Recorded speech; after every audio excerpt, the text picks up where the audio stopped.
for a while, the Disney 2D animation studio was shut down.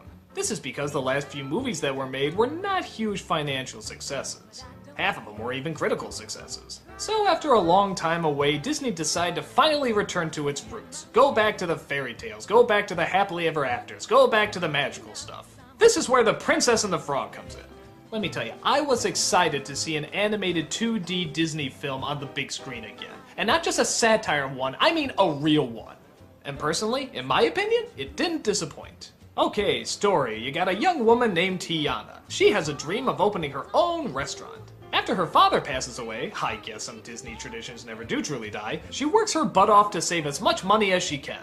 While that's going on, a prince from a faraway land named Prince Naveen comes into town. His parents cut off his finances because he's too much of a party animal, but then he comes across the Shadow Man.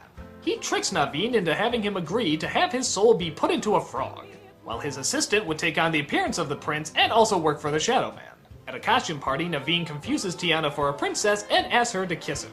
She agrees, hoping that his riches will help keep her restaurant open, but seeing how she wasn't a true princess, she gets turned into a frog too. And the rest of the movie is them trying to figure out how to lift the curse and how to stop the evil Shadow Man. Let's look at our characters. Tiana is probably the best female lead since Belle. She's a fast thinker, she's positive, and she's a workaholic. God, never thought you'd see that in a Disney princess, would ya? The prince is also a lot of fun. He's full of himself, but he's also got a lot of innocence to him. Tiana's best friend is hilarious. I haven't seen a Disney character this funny in a long time.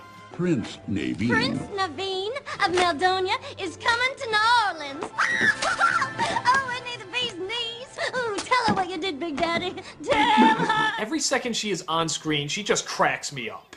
The villain is also a lot of fun. The fact that he's into voodoo allows for a lot of creative visuals and a lot of great possibilities, and they take advantage of them all. And the rest of the side characters are also very memorable. You got an alligator who wants to be a musician, a redneck firefly who thinks he's in love with a star in the sky, and a witch doctor who always has the answer to every question. So, okay, this film sounds about as good as the classic traditional great Disney movies. What could possibly go wrong with it? Well, there's only one problem with the movie, and sadly, it's kind of a big one.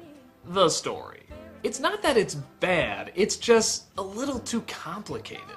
I mean, okay, I told you the basics, but I didn't even tell you about the fact that, the Shadow Man has a deal with the underworld so that he can take control of the town. But in order to take control of the town, he has to have the guy who looks like the prince marry the daughter of the mayor of the town. But in order to do that, they constantly need the blood of the frog prince to constantly give to that guy, or else his disguise will fade away. But it turns out the prince has to be kissed by the daughter of the mayor because the mayor always appoints himself the king of the parade, which technically makes her a princess, but that has to be done before midnight on this certain day. But on top of that, you also have to have the two main characters fall in love with each other while they're discovering how to fix their own faults as well as each other's. Oh, and I mentioned that there's also a totally unnecessary death and a totally goofy, silly funeral scene that'll either make you laugh or cry or both. Oh my god, it's too much.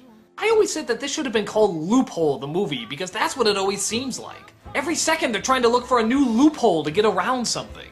Now, is it a major problem? I guess not, because you're constantly guessing what's gonna happen. But one of the charms of movies like The Little Mermaid, Beauty and the Beast, Aladdin, and so forth is that the stories were always very flowing. They knew exactly how much to give to the characters and exactly how much to give to the details. This movie has way too many details going on. But like I said, it's not that bad, it's just not as good as the other Disney flicks had it put together. Yes, the songs are Randy Newman songs, and to be fair, two of them are pretty good. Friends on the Other Side is a great villain song.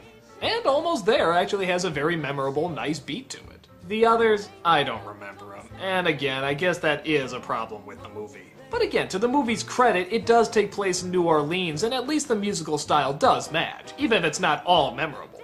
I guess before I wrap up, I should talk about some of the controversy that surrounded this movie. Of course, Tiana was the first black princess, and there was a lot of talk about the fact that originally she was supposed to be a chambermaid.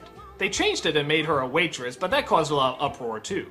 Oh, it's changing history. Oh, it's changing the way things were back then. Well, you know what? There's a talking frog. I think we'll live. Yeah, it's changing things, but you know what? We're always gonna have reminders of how things really were. This is a fairy tale. Let the kids have their fairy tale.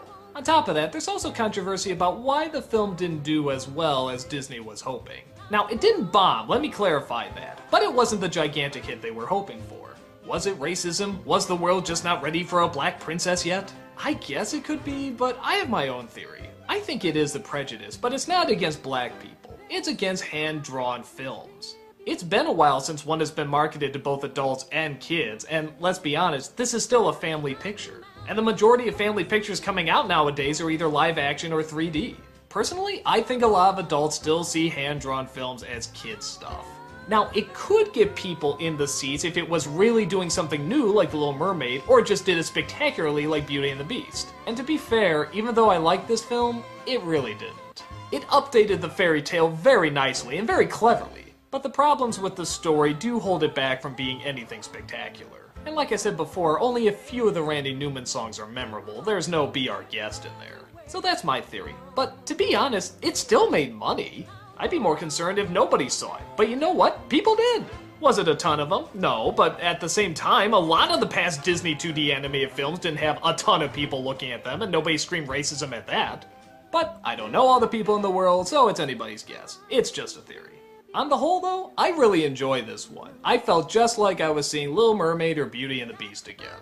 It was great to see it on the big screen, it was great to see these characters, and I had a lot of fun watching it. The animation's great, the colors are great, the characters are great. I enjoyed watching it, and I know I'll be seeing it a few more times in the future.